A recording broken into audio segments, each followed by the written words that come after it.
चांद हमारे लिए हमेशा ही एक चर्चा का विषय रहा है। चांद उन कुछ चीजों में से एक है जहां से हम इंसानों का अंतरिक्ष का सफर चालू हुआ था। यह पहला ऐसा पिंड था जिसके ऊपर इंसानों ने अपना कदम रखा था। आज भी चांद सुर्खियों में रहता है और इस पर इंसानों को भेजने के लिए तैयारियां की जा रही हैं। अब तो भारत भी इंसानों को चांद पर भेजने वाला है। हमें चांद की हमेशा एक ही साइड दिखाई देती है, जिसे near side of the moon कहा जाता है, क्योंकि यह पृथ्वी के नजदीक है। चांद के पीछे के हिस्से को डार्क साइड मून कहा जाता है और उसके बारे में ज्यादा जानकारी हमारे पास नहीं है, क्योंकि वहाँ पर बहुत ही कम यान भेजे गए हैं। कॉन्स्पिरेसी थ्योरी के मुताबिक चांद के पिछले हिस्से यानी चांद के डार्क साइड पर एलियंस का कब्जा है और वहाँ पर कुछ ऐसी रहस्यमय चीजें हैं जिसके बारे में इंसान अभी तक नहीं जानते। आज हम आपको चांद की डार्क साइड का सफर कराने वाले हैं और आपको उससे जुड़ी हर मुमकिन जानकारी देने वाले हैं, इसलिए इस वीडियो को शुरू से अंत तक पूरा जरूर देखिएगा। चांद हमारी पृथ्वी की नेचुरल सैटेलाइट है और यह हमसे करीब 3,84,400 किलोमीटर दूर है। अगर हम प्रकाश की गति से चांद पर जाते हैं तो हमें कुछ एक सेकंड वहां जाने में लगेगा। यह हमारी पृथ्वी का चक्कर हर 29 दिनों में लगा लेता है। चांद करीब 4.5 अरब साल पहले एक बहुत बड़े टकराव की वजह से बना था। 4.5 अरब साल पहले पृथ्वी के साथ ही एक और ग्रह मौजूद हुआ करता था और जिसका नाम था थिया। इस ग्रह का आकार मंगल ग्रह के बराबर ही था और ऑर्बिट में कुछ चेंज आने की वजह से ये हमारी पृथ्वी की तरफ बढ़ गया और पृथ्वी से आकर टकरा गया, जिससे बहुत सारा मलबा अंतरिक्ष में फैल गया।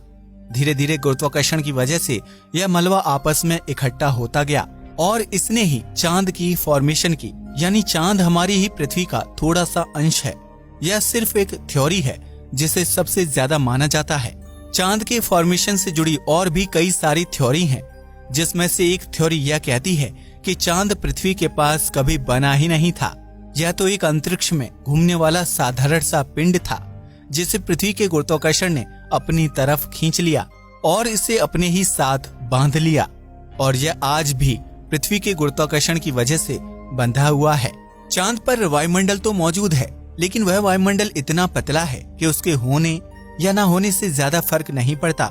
1969 में जाने वाले एस्ट्रोनॉट्स के पैरों के निशान आज भी चांद की सतह पर बने हुए हैं, क्योंकि वहाँ पर पृथ्वी के जैसे हवा और पानी का बहाव नहीं है, जिससे जमीन पर बनने वाली कोई भी चीज आसानी से नहीं मिटती। चांद का तापमान भी बहुत ही ज्यादा भीषण है। जिस तरफ सूर्य की रोशनी चांद पर पड़ रही होती है, वहाँ का तापमान 134 डिग्री सेल्सियस के आसपास रहता है और जिस तरफ चांद पर रात होती है, वहाँ का तापमान -153 डिग्री सेल्सियस रहता है। दोनों ही तापमान हम इंसानों के लिए बहुत ज्यादा भयानक हैं। चांद पर रेडिएशन का भी बहुत ज्यादा खतरा रहता है, क्योंकि सूर्य से आने वाली रेडिएशन डायरेक्ट चांद की सतह तक जाती है। जिस झंडे को अमेरिका के एस्ट्रोनॉट्स ने चांद पर जाकर 1969 में गाड़ा था, वह आज पूरी तरह से सफेद हो चुका है और ऐसा किसी और चीज की वजह से नहीं, बल्कि रेडिएशन की वजह से हुआ है। आइए बात करते हैं कि क्यों हमेशा हमें चांद की एक ही साइड दिखाई देती है। दरअसल इसे ग्रेविटेशनल लॉकिंग, टाइडल लॉकिंग और सिंक्रोनस रोटेशन के नाम से जाना जाता है। ऐसा तब होता है जब किसी प्लेनेट का चांद उतना ही समय उसका चक्कर लगाने में लगाता है जितना समय उसे अपने ध्रुव पर रोटेट करने में लगता है। ऐसा जरूरी नहीं है कि यह जोड़ी प्लेनेट और चांद की ही हो, बल्कि असलियत में तो सबसे ज्यादा किसी ग्रह और सितारों के बीच में टाइडल लॉकिंग ज्यादा देखी जाती है। यह सिर्फ पृथ्वी के ही चांद में नहीं है, बल्कि बृहस्पति, शनि और प्लूटो के भी कुछ चांदों में यह खासियत देखी जाती है। इसी कारण हमें चांद का कुछ हिस्सा नहीं दिख पाता और वह कभी हमें दिखेगा भी नहीं, क्योंकि वह साइड कभी भी हमारी पृथ्वी की तरफ नहीं आ सकती। चांद को अपना एक रोटेशन कंप्लीट करने में 27 डेज का समय लगता है, वहीं उसे पृथ्वी का एक रिवॉल्यूशन कंप्लीट करने में 29 डेज का समय लगता है।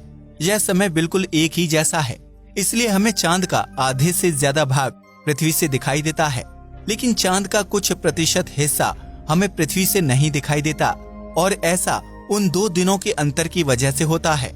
आप जब भी चांद को देखते हैं तब आपको इस पर दाग जरूर दिखाई देते होंगे, लेकिन क्या आपने कभी यह सवाल किसी से पूछा है कि आखिर ये दाग आए कैसे थे?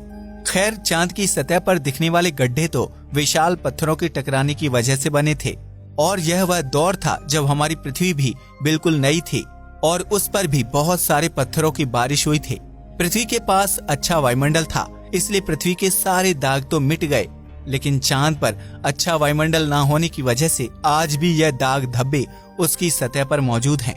चांद पर मौजूद सबसे बड़ा गड्ढा एटिकन बेसिन है, जो उसके साउथ पोल यानी दक्षिणी ध्रुव में मौजूद है। इसका डायमीटर ही 2500 किलोमीटर के बराबर है, जो सच में काफी ज्यादा विशाल है। चांद पर मौजूद गड्ढों के साथ साथ कुछ ऐसा चिकना सरफेस भी हमें दिखाई देता है, लेकिन यह असल में गड्ढे नहीं हैं।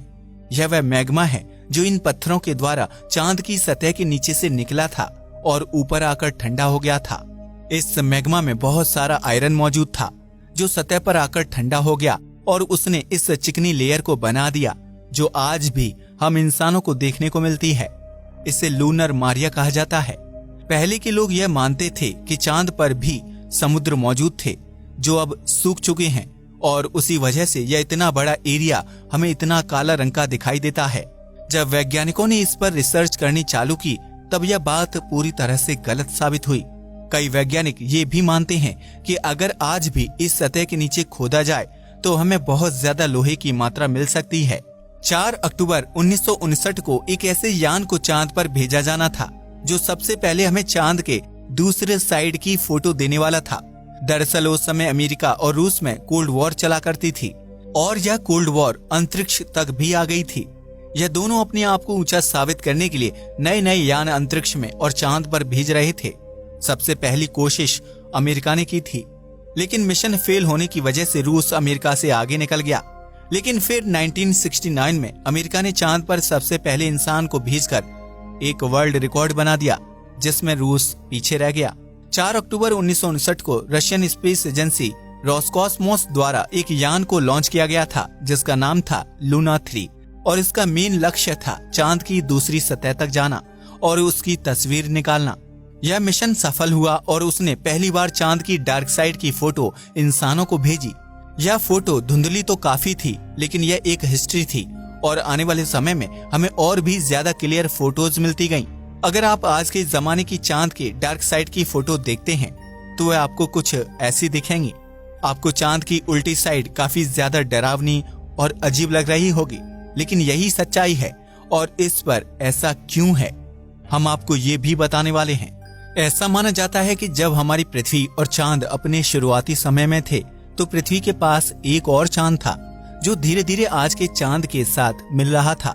दरअसल यह जो चांद था वह हमारी चांद के पीछे वाली साइड की ओर जुड़ रहा था और इसी वजह से वहां वाली लेयर बहुत ज्यादा मजबूत बन गई। इसकी वजह से जब बाद में बहुत सारे उल्कापिंडों की बारिश चांद और पृथ्वी पर हुई, तो चांद की आगे वाली सतह पर तो इसका असर बहुत ज्यादा पड़ा और इसके अंदर से मैग्मा और लावा ऊपर निकलने लगा, जो बाद में ठंडे हो गए और इसने इस ग्रे कलर की चिकनी लेयर को बना दिया। लेकिन पीछे वाली साइड पर सिर्फ गड्ढे ही बन पाए, क्योंकि वह सतह इतनी ज्यादा मजबूत थी कि उसके अंदर से कुछ बाहर आ ही नहीं पाया। यह भी सिर्फ एक थ्योरी है, लेकिन इस थ्योरी के सच होने के चांस बहुत ज्यादा हैं। चांद पर वैज्ञानिक रिसर्च इसलिए करते रहते हैं क्योंकि यह हमें तब के समय की पढ़ाई करने में बहुत मदद करता है, जब हमारा सौरमंडल और पृथ्वी बन रहे थे। इससे हमें पता चलता है कि पृथ्वी को क्या क्या झेलना पड़ा होगा और कैसे पृथ्वी पर जीवन आया होगा। चांद के बारे में और ज्यादा जानकारी इकट्ठा करना इसलिए भी जरूरी है क्योंकि हो सकता है कि हम मंगल ग्रह के साथ साथ आने वाले समय में चांद पर भी अपनी बस्तियां बसाएं। दुनिया के सबसे अमीर आदमी जेफ बेजोस का कहना है कि वह अपने मरने से पहले इंसानों को चांद पर एक थीम पार्क बनाकर देंगे, जिसमें लोग पैसे देकर वहां छुट्टियां मनाने जा सकेंगे। उनकी स्पेस कंपनी का नाम है ब्लू ओरिजिन। ऐसी ही एक और कंपनी है जो इंसानों को चांद पर टूर कराने के लिए इंफ्रास्ट्रक्चर को डेवलप कर रही है। उस कंपनी का नाम है वर्जिन गैलेक्टिक और यह रिचर्ड ब्रैंसन नाम के एक अरबपति द्वारा चालू की गई है। नासा द्वारा भेजे गए एस्ट्रोनॉट्स भी चांद की पिछली साइड को देख चुके हैं। 1968 में नासा द्वारा अपोलो 8 मिशन को लॉन्च किया गया था, जो दूसरा ऐसा मिशन था जिसमें इंसानों को चांद पर भेजा जा रहा था। इसमें 3 एस्ट्रोनॉट्स शामिल थे, जिनके नाम थे फ्रैंक बोरमैन, जेम्स लॉवल और विलियम एंडर्स। यही वह इंसान थे जिन्होंने साक्षात चांद की पिछली साइड को सबसे पहले देखा था। आपको बता दें कि यह मिशन नासा ने सिर्फ चांद का चक्कर लगाने के लिए ही रखा था और इसमें मून लैंडिंग नहीं की गई थी। चांद पर ऐसी ही आगे भी रिसर्च होती रहेंगी क्योंकि इसके बिना हमारी पृथ्वी ही ना होती। चांद की वजह से हाई टाइड और लो टाइड्स आते हैं। इसकी वजह से ही हम इंसान इस पृथ्वी पर रह पा रहे हैं। एक दिन ऐसा भी जरूर आएगा जब इंसानी सभ्यता चांद पर छुट्टियां बिता रही होगी और शायद अपने घरों को भी वहां पर बसा रही होगी। चांद की पिछली साइड के बारे में जानकर आपको कैसा लगा, हमें कमेंट करके जरूर बताइएगा। कॉन्स्पिरेसी थ्योरीज के मुताबिक चांद के पीछे वाले हिस्से पर एलियन बसे हैं, लेकिन आज तक ऐसी किसी भी स्पेस एजेंसी को नहीं देखा।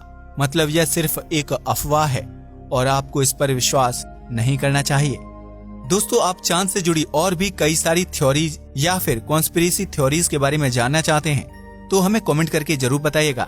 आज के लिए बस इतना ही। वीडियो पसंद आया हो तो इसे लाइक कीजिएगा और शेयर कीजिएगा। नमस्कार दोस्तों।